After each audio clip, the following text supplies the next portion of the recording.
So I got a question. Is Kirby Smart's Georgia just going to continue to let the Big Ten dominate? Let's talk about it. What's up, kinfolk? It's RJ Young. I am not on a step mill. If this is your first time watching Adapt and Respond, thank you for joining us here. We talk college football year-round. If you're into that, hit that subscribe button. Like this video. Answer the question in the comments below. Do you think, even after winning back-to-back SEC championships, that the Georgia Bulldogs have lost their edge?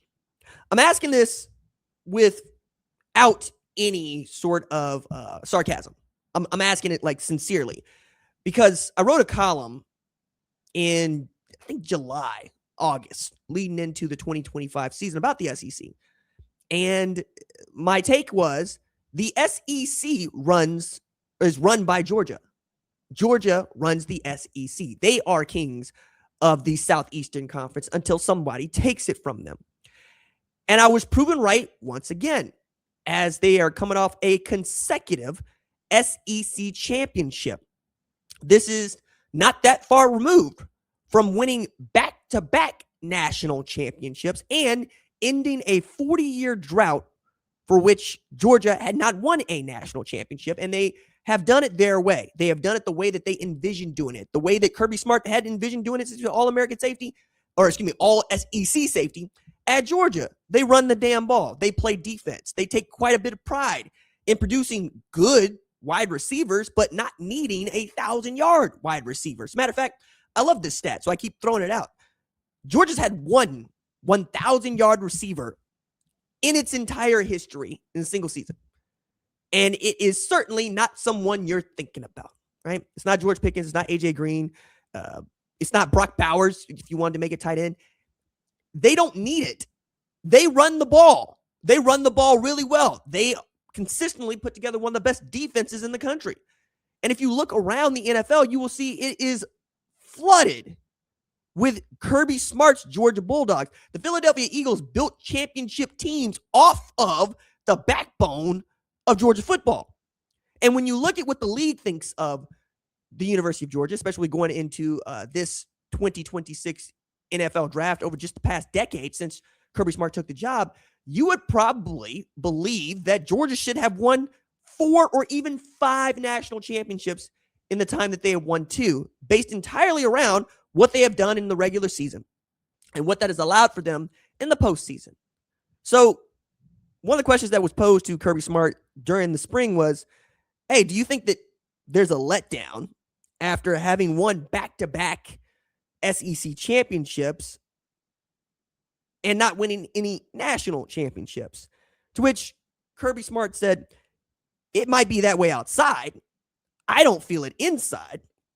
And he keeps going on this. I think the take is one which I can get behind. It's been ho-hum for the Georgia Bulldogs in the spring, right? You know who your quarterback is.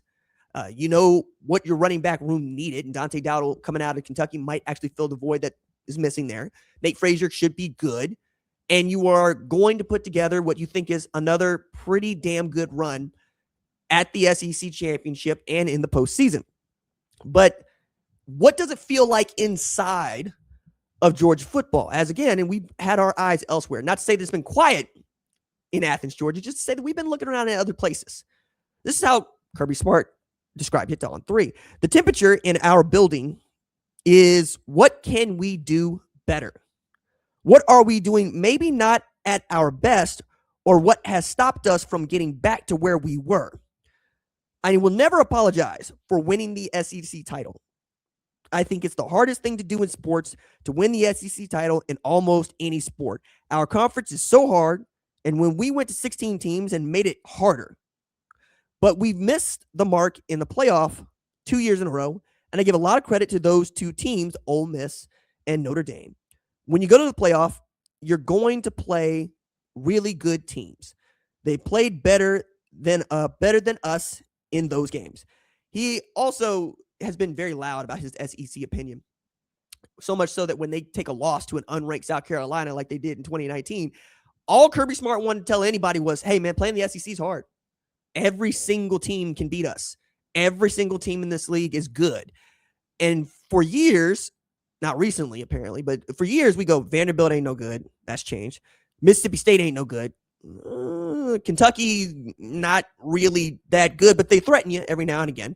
We keep building on this. But top to bottom, the league has been pretty good, right? Even Auburn, who was bad last year, Mississippi State, who was bad last year, are not awful, right? They're just bad. And they're bad in the SEC, which makes them probably a contender in a G6 conference, right? I'm not going to go as far as to impugn the ACC or the Big 12 by saying they could go win those leagues, because I don't think they can. I think it's more like the quality of play has been exceptional in the SEC basically since Nick Saban arrived in 2000, and not without consequence, or I should say, it is not a coincidence that after he left, the Big Ten took over. I'm going to say that again. The SEC, the most dominant league in the entire country, from the time that Nick Saban, head coach in it, to the time that he left. I'm taking it all the way back to LSU, to him leaving after the 2021 season at Alabama. Then what happened? 2022 season. 2023 season. Goodness me, it's been that far away.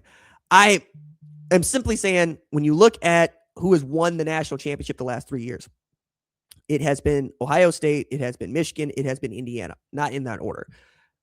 But the idea that you would see Indiana win a national championship before you saw Kirby Smart win a third national championship felt preposterous 2 years ago. It's not anymore.